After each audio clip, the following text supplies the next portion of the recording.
All right, let's take a look at the rules for word stress now.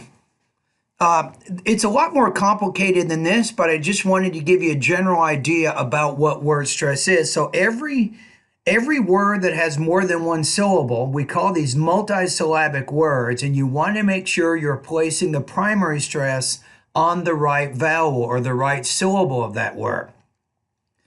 Now, I have a quick story I want to tell you. I had a student one time, he went over to Stater Brothers. Stater Brothers is a grocery market in California. And the student went and was looking for something for his hair. So the student went up to a store clerk and said, do you know where the conditioner is? And the store clerk is like, what? And the student goes, well, do you know where the conditioner is? You know, for my hair. And the store clerk's like, I'm not sure what you're saying there. Now, to make a long story short, the store clerk did not understand what the student was saying because the student was putting the stress on the wrong part of the word. The student was trying to say conditioner, but instead said conditioner.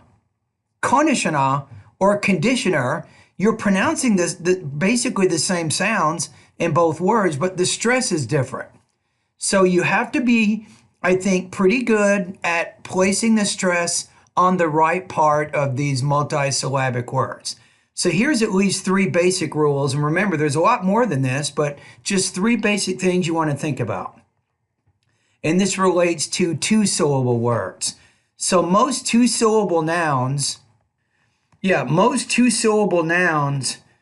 want to put stress on the first syllable. The example is table. Notice that the stressed syllable is clearer, louder, longer, and higher pitched. Now, 2-syllable adjectives, you want to put stress again on the first syllable, as in the word happy. Now, here's the second rule. With word stress with verbs, 2-syllable verbs, we typically put the stress on the second syllable. For example, decide. Rule number 3, if you have compound words, for example, compound nouns, we typically put stress on the first part of the noun. And then with compound adjectives, we like to put stress on the second part of the word.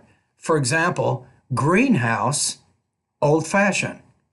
So those are at least 3 things. So you have to get familiar with some of the word stress patterns of American English. And then secondly, you have to get familiar with putting the stress on the right syllable by making it clearer, louder, longer, and also higher pitch.